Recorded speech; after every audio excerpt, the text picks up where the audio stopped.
Hello সবাইকে, আসসালামু আলাইকুম। তো আজকে তো দেখেই ফেলছেন যে আমি কি রান্না করব। আমি এদিকে হালিম রান্না করব। তো হালিম রান্না করাটা কিন্তু খুবই সহজ, একবারে ইজি। এই হালিম মিক্সটা দিয়ে আমি এদিকে হালিম মিক্সের যে ডাউলটা আছে, এখান থেকে অর্ধেকটা ডাউল আমি কুসুম গরম পানিতে ভিজিয়ে রেখেছি। আর এদিকে আমি হালিম রান্না করার জন্য কিছুটা মাংস আর যে হাড়, মানে পায়ের যে হাড়ওয়ালা মাংসটা আছে ওইটা নিয়ে নিছি। আর এদিকে দেখেন আমি রেগুলার যে মশলাগুলো থাকে, আদা রসুন মরিচ, এগুলো দিয়ে মাখাই নিছি। মাখাই নেওয়ার পর আমি, যেহেতু অনেক সময় লাগবে এগুলো সেদ্ধ হতে, তাই আমি প্রেশার কুকারে দিয়ে দিছি। আর প্রেশার কুকার কিন্তু আমি এভাবে ফুল ঘ্যাসে ফুল আগুনের তাপে একবারে 7 থেকে 8টা সিটি দিয়ে নিছি, যাতে, যেহেতু বড় বড় মাংসগুলা একটু নরম না হলে তো খাওয়া যাবে না। তো এরপরে প্রেশার কুকার থেকে নামিয়ে আমি একটা কড়াইতে নিয়ে নিছি। আর এদিকে হালিম মিক্সের যে মশলাটা থাকে ওইটা দিয়ে দিতেছি। আমি কিন্তু এক্সট্রা তেমন কোনো পানি ব্যবহার করিনি আজকে। আর এই হালিম মিক্সটা দিয়ে কিন্তু খুব ইজিভাবে হালিম রান্না করা যায়, একবারে সহজ।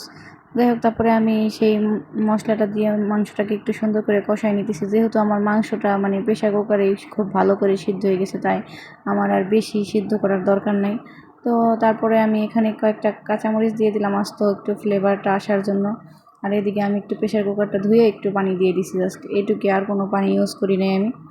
এরপরে আমি যে এখানে যে হালিম মিক্সের যে ডাউলটা আছে ওইটা ভিজিয়ে রাখছিলাম কিছুক্ষণ, এটা আমি এখন এই যে মাংসের ভিতরে দিয়ে দিব। আর এটা কিন্তু সুন্দর মতো ভিজে গেছে একবারে। আর আমি কিন্তু আজকে অর্ধেকটা হালিম মিক্সে মশলা নিয়েছি। তারপর আমরা 3 থেকে 4 জন মানুষ খাইতে পারছি অর্ধেকটা হালিম মিক্স দিয়ে। পুরাটা প্যাকেট রান্না করলে 8 জন মানুষের মতো খাওয়া যায়। যাই হোক, আমি এখানে যে একটু স্বাদের জন্য একটু টেস্টি সল্ট দিয়ে দিতেছি, একটু স্বাদটা ভালো আসার জন্য।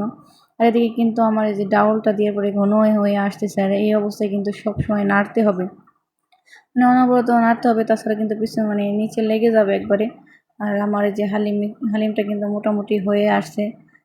সো আমার হালিমটা এখনও রান্না প্রায় শেষ। এই যে আমি কিছুটা পেঁয়াজ বেরেস্তা দিয়ে দিতেছি উপর দিয়ে, রান্নার ভিতরে, যাতে একটু আরও একটু স্বাদটা একটু ভালো হয় এই জন্য।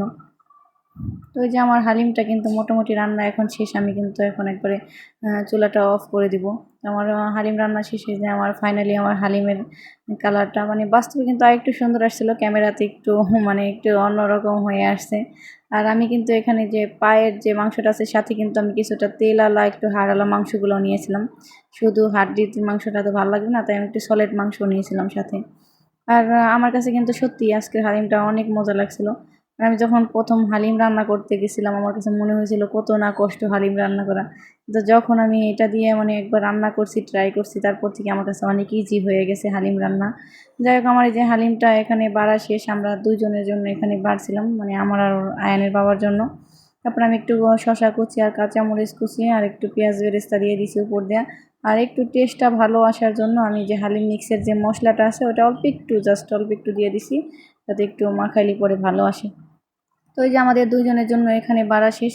বড়টা আয়ন মায়ের বাবার আর ছোটোটা হলো আমার। আসলে এখানে মনে হইতেছে সেমই প্রায়, কিন্তু না, এই সাইডেরটা একটু ছোটো, এটা একটু বড়, বাটিটাও ছোট বড় আছে। আর হালিমও কম বেশি আছে এখানে, যেহেতু এটা সামনে, তাই এটা একটু সমান সমান লাগতেছে। যাই হোক, আর এইদিকে আয়ান বাবুর জন্য বাড়ছিলাম, তারপরে এইটুকু রাখছিলাম আয়ানের বাবার জন্য। ওর বাবাও সবসময় আবারও নেয়, এই কারণে এইটুকু রাখছিলাম, যে পরবর্তীতে লাগলে আবার নিবে।